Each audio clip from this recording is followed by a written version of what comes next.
Hello दोस्तों, मैं जयकांत सैनी स्वागत करता हूं आपके अपने चैनल भारत IQ में। हम डिस्कस करें राजस्थान पत्रिका न्यूज़पेपर जयपुर एडिशन 22 सितंबर। तो बने रहिए इस वीडियो में साथ अंत तक। This lot to know and lot to discuss. तो आइए शुरू करते हैं आज का वीडियो। पेज नंबर हम तो बात की जा रही है, ये राज्यसभा के अंदर जो कृषि से संबंधित बिल को पास किया गया है, तो वहाँ पे कुछ जो उनके मेंबर थे राज्यसभा के, उन्होंने कुछ अभद्रतापूर्ण व्यवहार किया था, तो उनको अभी और उनके द्वारा अविश्वास प्रस्ताव भी लाया गया था जिसको खारिज कर दिया गया है और 8 सांसद को निलंबित कर दिया गया है राज्यसभा के सभापति के द्वारा। तो यहाँ पे न्यूज़ ये कवर की गई है और भी कुछ यहाँ पे डिस्कशन किए गए हैं, तो उससे संबंधित फैक्ट मैं आपको आगे बताता हूँ। तो ये पिक्चर है यहाँ पे, ये फिर यहाँ पे धरना कर रहे हैं संसद परिषद के अंदर, ये सब सिनेरियो चल रहा अभी। तो ये देख लेते हैं हम कुछ और फैक्ट्स। तो राज्यसभा के सभापति उनका नाम है वेंकैया नायडू और उपसभापति जो है हरिवंश नारायण सिंह, जो कि दोबारा से रिइलेक्ट होकर आए हैं। तो यहाँ पे अभी 8 सांसदों को निलंबित कर दिया, जैसा कि मैं आपको बता चुका हूँ। तो इनको निलंबित करने का काम सभापति महोदय करते हैं, यानी कि वेंकैया नायडू साहब, जो कि उपराष्ट्रपति हैं, राइट। तो इन्होंने 8 सांसदों को निलंबित कर दिया है। इसके अलावा वो जो न्यूज़ है उसके अंदर बताया गया कि MSP का मूल्य बढ़ा दिया गया है 6 फसलों को लेकर के। अब वो 6 फसलें कौन सी हैं? रबी की फसलें हैं। ये फसलें आपकी गेहूँ, चना, मसूर, सरसों, जौ एवं कुसुम। तो ये भी आपको पता होना चाहिए, एग्जाम में पूछा जा सकता है कि रबी की फसल कौन सी हैं। तो ये 6 की 6 रबी की फसल हैं।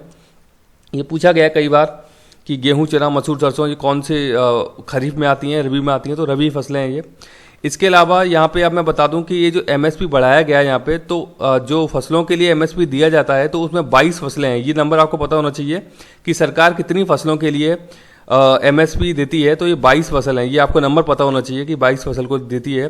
MSP क्या होता है? मिनिमम सपोर्ट प्राइस, मतलब कि सरकार किसानों को सपोर्ट करना चाहती है कि उनकी जो उत्पाद है उसको कम से कम इतना उनको इतना मूल्य मिल सके कि जो उन्होंने उत्पादन किया उससे सही वो थोड़ी बहुत आय कमा करके कृषि उत्पादन में लगे रहें, वे लोग कृषि को छोड़ें ना। अगर ऐसा हो गया कि सपोज किसी ने 1500 रुपये लगाए हैं कृषि में, उसको मूल्य मिल रहा है 1200 या 1300 रुपये, तो फिर वो कृषि आगे नहीं करेगा। तो गवर्नमेंट उनको सपोर्ट करने के लिए MSP लेकर के आती है ताकि उनको कहीं ना कहीं सपोर्ट मिल सके और कृषि उत्पाद में लगे रहें, क्योंकि बेसिक एक एसेंशियल चीज़ है जीवित रहने के लिए।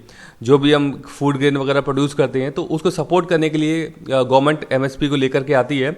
तो अब देख लेते हैं कि MSP का निर्धारण कौन करता है। यहाँ पे MSP का निर्धारण करने के लिए है commission for agriculture cost and price.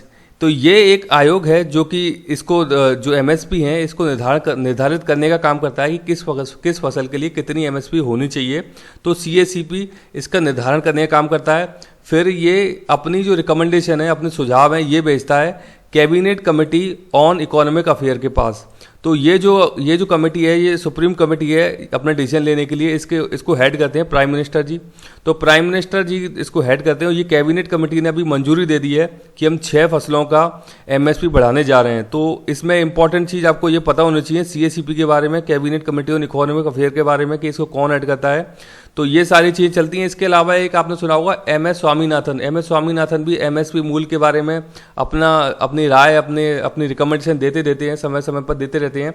तो उसको भी, उनके सुझाव को भी सरकार जो अपने शामिल करती है जब भी इस प्रकार के डिसीजन लेती है।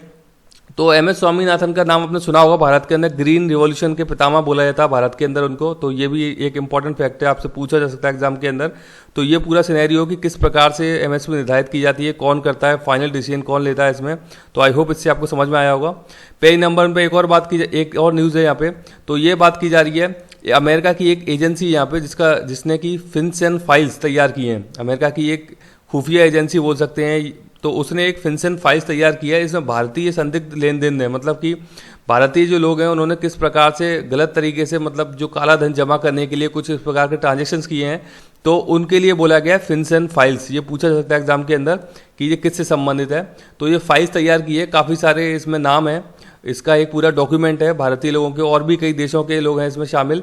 तो ये FinCEN फाइल्स तैयार की है। इसके अलावा पहले भी कुछ ऐसी इस प्रकार के लीक्स हो चुके हैं, जैसे कि Swiss leak, Panama papers, paradise papers, ये मामले भी पहले सामने आ चुके हैं। तो ये भी आपको पता होना चाहिए। तो इसी के क्रम में FinCEN फाइल्स अभी ये चर्चा में चल रही है, ये न्यूज़ यहाँ पे कवर की गई है। तो अमेरिकी एजेंसी है जिसने ये तैयार किया है ये फाइल्स। आगे देखते हैं। पेज नंबर हम पे बात की जा रही है, ये बात की जा रही है कि अभी जो कोरोना टेस्ट है, जो कोविड-19 बीमारी है, उसके टेस्ट के लिए एक यहाँ पे पेपर स्ट्रिप को, फेलूदा पेपर स्ट्रिप ये यहाँ पे स्टार्ट किया गया है। फेलुदा पेपर स्ट्रिप क्या है कि 2 घंटे में आपका जो टेस्ट होगा उसकी रिपोर्ट दे देगा, तो बहुत जल्द परिणाम देगा ये फेलुदा पेपर स्ट्रिप, जिससे कि पता लग जाएगा कि कौन पॉजिटिव है कौन नेगेटिव है। इसमें 96% तक ये रिजल्ट सही बताने की बात की गई है। इसको DCGI ने मंजूरी दे दी है। DCGI क्या होता है? Drug controller general of India. जितने भी मेडिकल क्षेत्र से संबंधित इस प्रकार की जो भी टेस्टिंग किट है, मेडिसिन है, उनको फाइनल जो मंजूरी देता है वो DCGI देता है। सुप्रीम अथॉरिटी है DCGI इस प्रकार की चीज़ों को लेकर के भारत के अंदर। पेज नंबर 5 में बात की जा रही है, ये बात की गई है उम्मेदगंज पक्षी विहार। तो ये कोटा के अंदर है, ये सारा स्क्रीन की यहाँ पिक्चर है ये।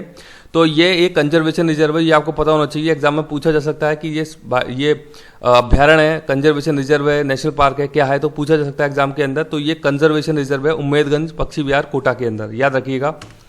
पेज नंबर 7 पे बात की जा रही है, ये है मैक्सिको की खबर है। तो यहाँ पे ये देख सकते हैं आप किस प्रकार से इन्होंने अपने टेंट्स में बैठ करके ये प्रदर्शन कर रहे हैं।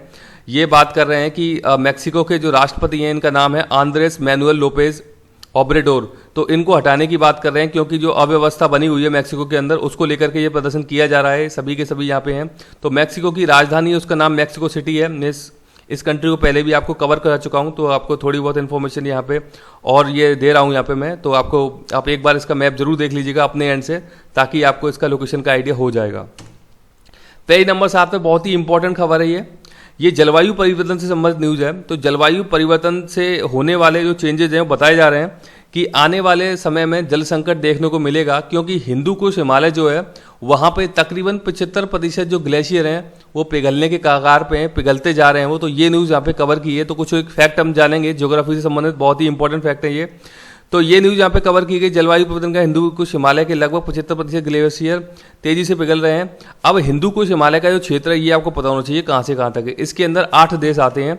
ये नाम है आपके अफगानिस्तान, पाकिस्तान, भारत, भूटान, नेपाल, चीन, म्यांमार एवं बांग्लादेश।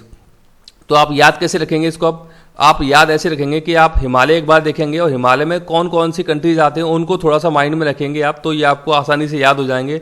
जैसे कि अफगानिस्तान, पाकिस्तान, भारत, भूटान, नेपाल, चीन, म्यांमार, बांग्लादेश। मैं आपको मैप भी दिखाता हूँ इसका, तो आपको याद हो जाएगा। ये आप देख सकते हैं, ये है अफगानिस्तान, हिंदू कुश हिमालय का भाग है। उसके बाद है ये पाकिस्तान। अफगानिस्तान से भारत का बॉर्डर लगता है POK वाले क्षेत्र में। सबसे छोटा बॉर्डर जो लगता है भारत का वो अफगानिस्तान देश के साथ ही लगता है। ये भी इंपॉर्टेंट चीज़ है, एक आपको जानने के लिए ज़रूरी है।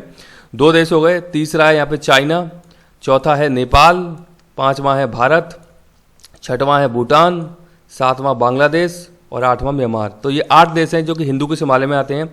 अब एक और इम्पोर्टेंट फैक्ट यहाँ पे ये है कि बांग्लादेश जो है कंट्री, उसके साथ भारत की सबसे लंबी सीमा लगती है, तो बांग्लादेश के साथ लगती है। और पूछा जाए कि सबसे छोटी सीमा भारत की किस देश के साथ लगती है, तो अफगानिस्तान के साथ लगती है। तो ये इंपॉर्टेंट फैक्ट है, आप याद रखिएगा।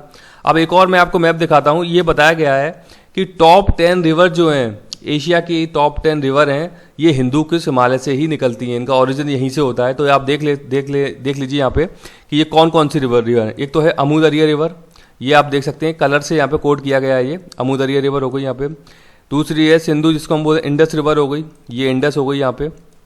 तीसरी है टैरिन रिवर, तो ये टैरिन हो गई यहाँ पे। चौथी है गंगा रिवर, गैंजेस की बात की जा रही है, तो ये यहाँ पे हो गई कोर इंडिया के अंदर। फिर है ब्रह्मपुत्र रिवर, तो यहाँ पे ये ब्रह्मपुत्र रिवर हो जाती है। इरावदी रिवर हो गई यहाँ पे, ये इरावदी रिवर है म्यांमार के अंदर। साल्विन रिवर हो जाती है यहाँ पे ये, तो ये है साल्विन रिवर। येलो रिवर है यहाँ पे फिर ये, तो ये ऊपर हो गई येलो रिवर, ये चाइनीज़ वाले एरिया में। फिर है यांगटीज रिवर, ये यहाँ पे थोड़ा सा दिख नहीं रहा है यहाँ पे, ये क्लियरली ये छुप गया है पीछे, तो ये है यांगटीज रिवर यहाँ पे। और मैकोंग रिवर है ये 10वीं रिवर है। तो 10 इंपॉर्टेंट रिवर हैं। आप अपने एंड से इनको एक बार देखिएगा, कभी चर्चा में आएंगी तो मैं कवर करूंगा इन रिवर्स को। बहुत इंपॉर्टेंट है, कई बार प्रश्न पूछे गए हैं इनके ऊपर, तो आई होप कि इनके थ्रू आपको समझ में आएगा। हिंदू कुश हिमालय नोट कीजिएगा। पेज नंबर 10 पे बात की जा रही है, ये बात की जा रही है ग्वाम आइलैंड की। तो यहाँ पे खबर क्या आई है कि US नेवल बेस पर हमला कर दिया है, ऐसा एक वीडियो बनाया है चाइना के द्वारा। तो हम देखेंगे ग्वाम आइलैंड बहुत ही इंपॉर्टेंट हो जाता है। तो ग्वाम आइलैंड जो है प्रशांत महासागर के अंदर USA का एक क्षेत्र है, यानी कि USA की टेरिटरी है प्रशांत महासागर के अंदर, और USA का नेवल बेस है इस ग्वाम आइलैंड पर। तो ये इंपॉर्टेंट फैक्ट है इससे संबंधित। तो मैं आपको इसका मैप दिखा देता हूँ एक बार। ये आप देख सकते हैं, ये प्रशांत महासागर है, यहाँ पे है ग्वाम आइलैंड जो कि USA की टेरिटरी है, राइट। ये है फिलीपींस कंट्री और ये है फिलीपींस सी। अब ये ग्वाम आइलैंड का मैंने आपको मैप दिखाया। ये मैप इसकी लोकेशन तो यहाँ पे है, लेकिन ये मैप मैंने आपको एक्स्ट्रा लगा के बताया यहाँ पे, थोड़ा सा आपको आइडिया हो जाएगा कि इस प्रकार से है गुआम आइलैंड। लेकिन ये इसकी पोजीशन यहाँ पे नहीं है, ये पोजीशन इसकी ओरिजिनली यहाँ पे है, ये रेड कलर से दिखाया गया है जो। अब चीन यहाँ पे हो जाता है। चीन क्या बात कर रहा है इस न्यूज़ में बताया कि चीन ने यहाँ पे अटैक कर दिया है गुआम आइलैंड पे, इनके बेस पे अटैक कर दिया, नेवल बेस पे। तो ये न्यूज़ बताई गई है जो कि फेक है। तो ये साउथ चाइना सी हो जाता है चीन के नीचे फिर। तो ये इसका मैप है, आगे देखते हैं न्यूज़।